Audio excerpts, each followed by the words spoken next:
Hello friends, Kanchan किचनमध्ये तुमचं स्वागत आहे। आज आपण पाहणार आहोत आलूचे पराठे। आज जेव्हा सकाळी उठले की मुलं म्हटली, मम्मा काय बनवते? चला म्हटलं आज त्यांच्या आवडतीचा नाश्ता काहीतरी बनवला पाहिजे, म्हणून आज सकाळीच आलूच्या पराठ्याचा बेत ठरवला आणि आलूचे पराठे बनवले। सगळ्यांना खूप आवडले, तुम्हाला पण नक्कीच आवडतील। ही रेसिपी नक्की ट्राय करून बघा। चला तर मग रेसिपीला सुरुवात करूया।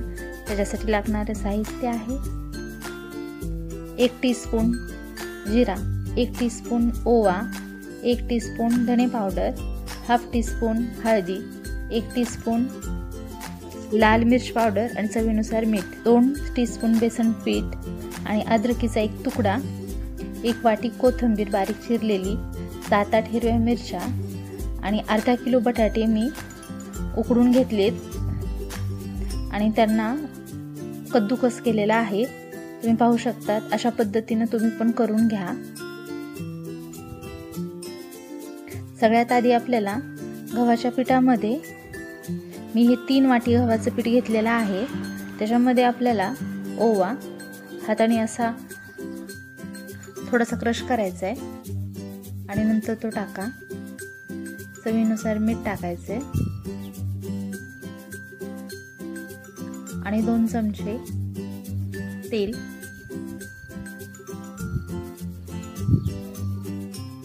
आणि 2 चमचे बेसन पीठ।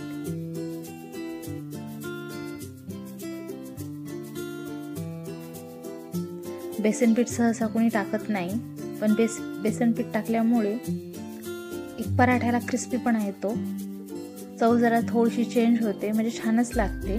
तुम्ही एकदा नक्की ट्राय करून पहा, तुम्हाला आवडेल।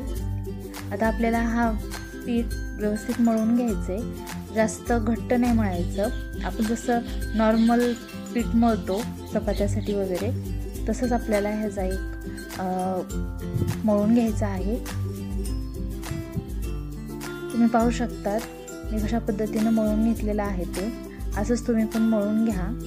आता आपण ह्याला झाकून ठेवून देऊया आणि सारणासाठी एका ताटामध्ये बटाटे जे मी क्रश करून घेतलेले आहेत ते घेतलेले आहेत काढून। त्याच्यामध्ये आपल्याला जिरा जो घेतलाय तो टाकलाय, धने पावडर, हळद,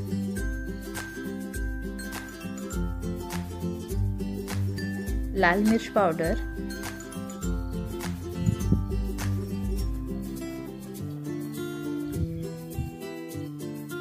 चवीनुसार मीठ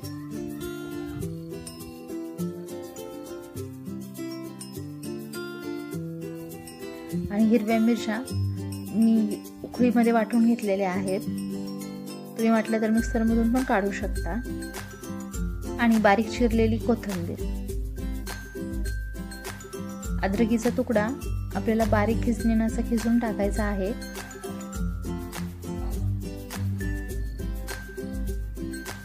आणि आता हे सर्व सारण आपल्याला मिक्स करून घ्यायचं आहे।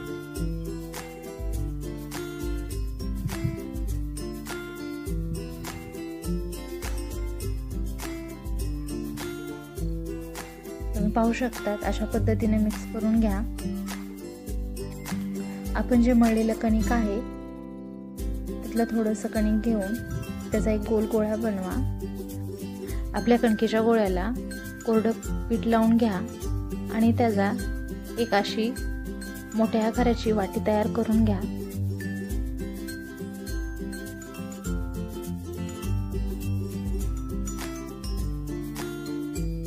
आपलं कणिक घेतलेलं आहे तेवढंच आपल्याला सारण पण घ्यायचं आहे। आता आपण ह्या वाटीमध्ये आपलं सारण टाकून घेऊया।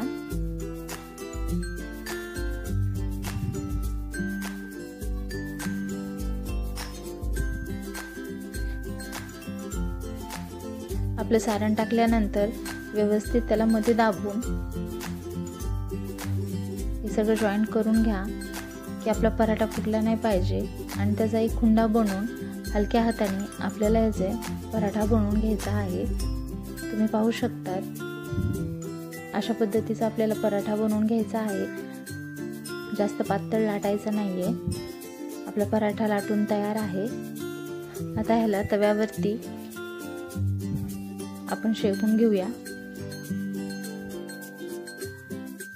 आपला पराठा खूप छान झालेला आहे। तुम्ही पाहू शकता एका साईडकडून हलकासा शेकला की अर्ध्या मिनिटांनी आपल्याला तो पलटायचा आहे आणि नंतर याला वरतून तेल किंवा तूप तुम्ही लावू शकता।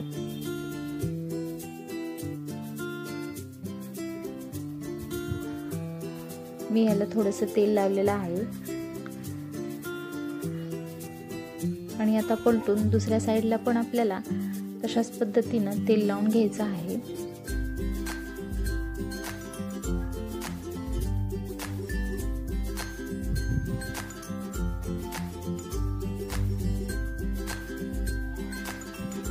तर आपल्याला दोन्हीकडून पराठा खरपूस असा भाजून घ्यायचा आहे। थोडासा गॅस तुम्ही फुल करून भाजू शकता। स्टार्टिंगला तुम्ही कमीच गॅसवरती भाजा आणि नंतर शेकत शेकत आल्यानंतर थोडासा गॅस वाढवून त्याला खरपूस असं भाजून घ्या।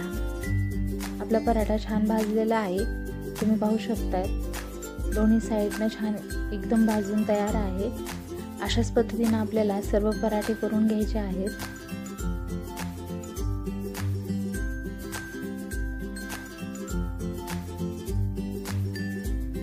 आपला पराठा तयार आहे।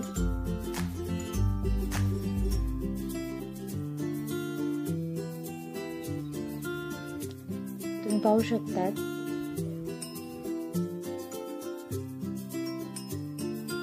मी अशाच पद्धतीनं सर्व पराठे करून घेतलेले आहेत। तुम्ही नक्की पराठे ट्राय करून बघा, अशा पद्धतीनं तुम्हाला नक्की आवडतील। तुम्हाला हे पराठे कसे वाटले हे कमेंटमध्ये मला नक्की कळवा आणि तुम्हाला ही रेसिपी कशी वाटली हे पण मला सांगा। आणि कांचन्स किचनला लाईक, शेअर, सबस्क्राईब करायला विसरू नका आणि हे पराठे एन्जॉय करा, मस्त रहा।